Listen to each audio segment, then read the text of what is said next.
La declinación del modelo exportador de materias primas. La caída de la bolsa de Wall Street provocó en América Latina un vuelco. Esto trajo efectos visibles e inmediatos. Estos fueron pesarosos y tanto más graves cuanto mayor era la exposición al mercado internacional. Se expresó por la caída del precio de las materias primas que provocó en América Latina una reducción drástica de los ingresos y del valor de las exportaciones. Todo esto causó efectos en el plano económico, social y político. Con la caída de ingresos aumentó la desocupación, agitación social e inestabilidad política. El gobierno se vio obligado a recortar el gasto y disminuir la inversión pública. Hay que añadir que estos efectos no fueron duraderos, ya que se recuperó. Hacia la sociedad de masas. Así como cambió el perfil económico de América Latina, la Gran Depresión y la Guerra Mundial modificaron también lo social. Fue el caso de la inmigración. Los principales países que acogían inmigración impusieron severas restricciones. Tampoco fue un obstáculo para que la población continuase creciendo sostenidamente. Es preciso decir además el empuje por el crecimiento demográfico y la concentración de las tierras de la población urbana de proveer servicios necesarios a la rural, se crearon cada vez más las llamadas villas miserias. El grueso de la población continuaba viviendo en los campos y dependían de actividades productivas. El ámbito rural era el menos interesado en la modernización, por lo cual se extendía la miseria. Todo esto provocó una tensión y enfrentamientos. Las jerarquías sociales estaban a punto de estallar, el campo sería cada vez un territorio más de enfrentamiento. La política comenzó a hacerse daño. Si por un lado el empuje hacia la democratización se intensificó, por otro encontró menos cauce en las instituciones representativas. Raramente apeló. Además, se había revelado dificultosa la integración política de los nuevos estratos medios. Es fácil imaginar la presión de aquellas instituciones cuando la protesta comenzó a emerger de los sectores populares indígenas o negros, y a veces analfabetos. Diversos factores pesaron sobre la democracia. En primer lugar, las abismales desigualdades sociales. Esto condujo a que las élites estuvieran mal predispuestas para abrir las puertas de la representación política. En segundo lugar, la desigualdad era de tal naturaleza que volvía a la democracia liberal a los ojos de los sectores étnicos u sociales. En tercer lugar, ni siquiera la tradición jugó a favor de la democracia política, ya que ésta no había alcanzado a echar raíces en los diversos estratos sociales en que modernos conflictos que parecían un poco patologías de un organismo social tendía a concebirse fisiológicamente unidos. Los militares, ¿cómo y por qué?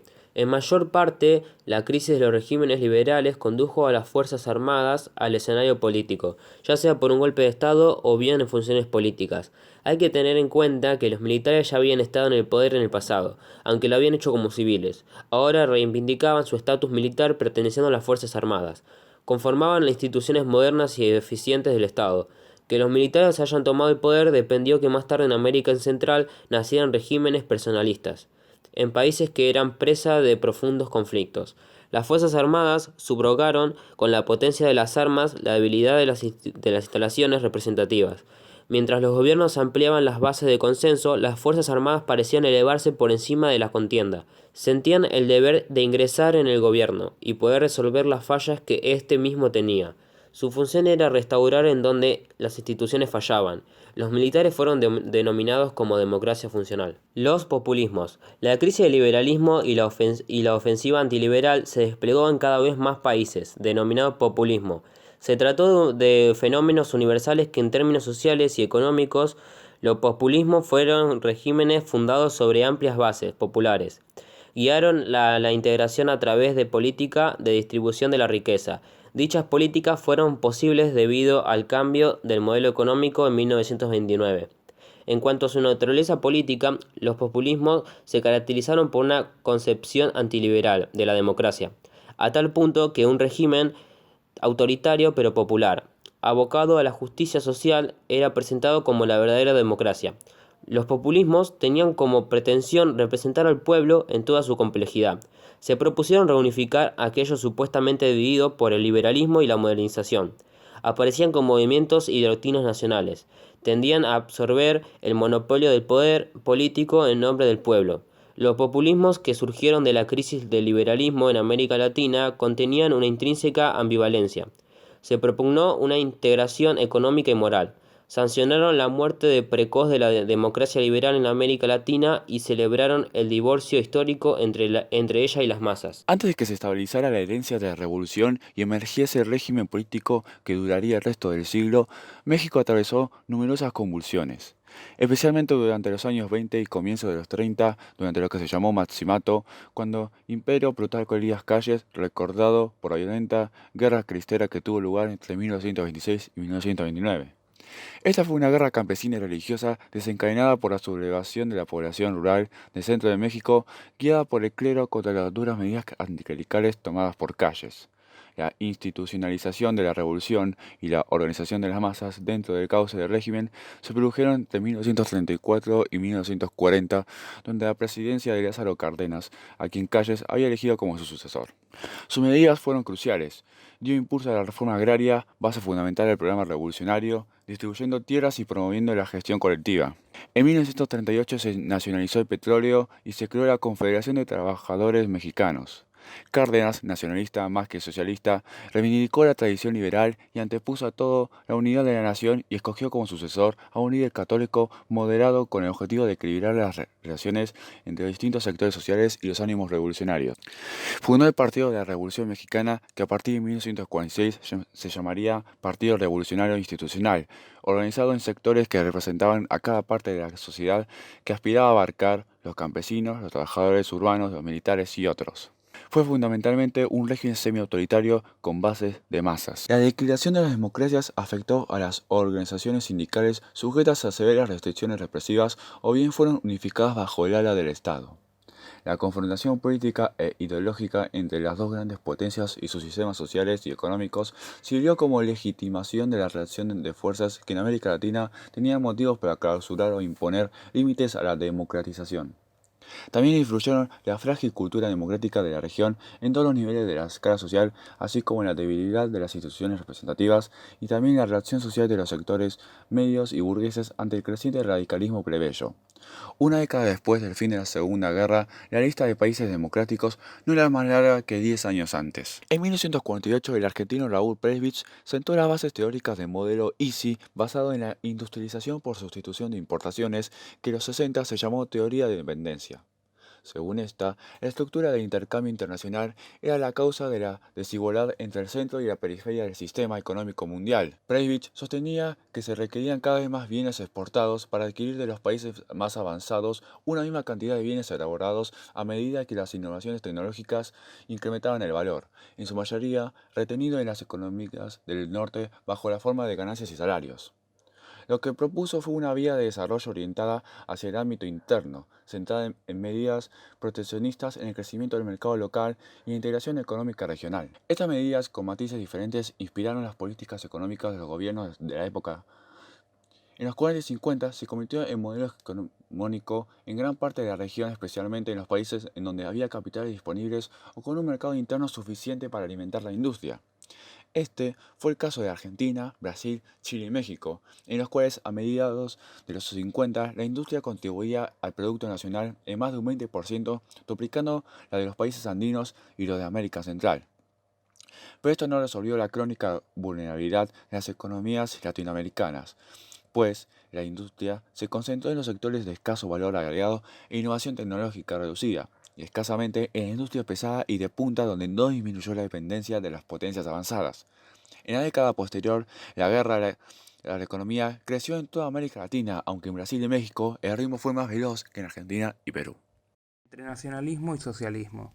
Durante los años posteriores a la Segunda Guerra Mundial, el panorama ideológico tendía al nacionalismo, dejando de ser solo una corriente política e ideológica. Durante la posguerra, el foco de atención dejaba de ser religioso a ser ocupado por la cuestión social y orientándose a una sociedad de masas. Así, durante 20 años, el nacionalismo y la cuestión social se impusieron en el trasfondo político, pero en algunas fuerzas políticas que alimentaron el populismo se impusieron haciendo fracasar al liberalismo en gran parte de América Latina, como ya lo habían hecho en Europa, debido a la incapacidad para guiar hacia la democracia, a la inclusión social. Aunque el liberalismo no tenía mucho apoyo, el marxismo tampoco tenía un gran apoyo. No obstante, el panorama ideológico de la época fue dominado por el populismo, que era un punto de fusión entre nacionalismo y socialismo, creando una ideología que contaba tanto con el apoyo del sector social como el del nacionalismo, encarnando un régimen autoritario. Algunos de los líderes más recordados de la época fueron elegidos por la vía electoral, como Getúlio Vargas en Brasil, Víctor Paz en Bolivia y el más coherente, el peronismo en Argentina, denominado justicialista. El peronismo como un movimiento social tendía a englobar sectores enfrentados entre sí como empresarios, burguesía urbana, radicales y conservadores.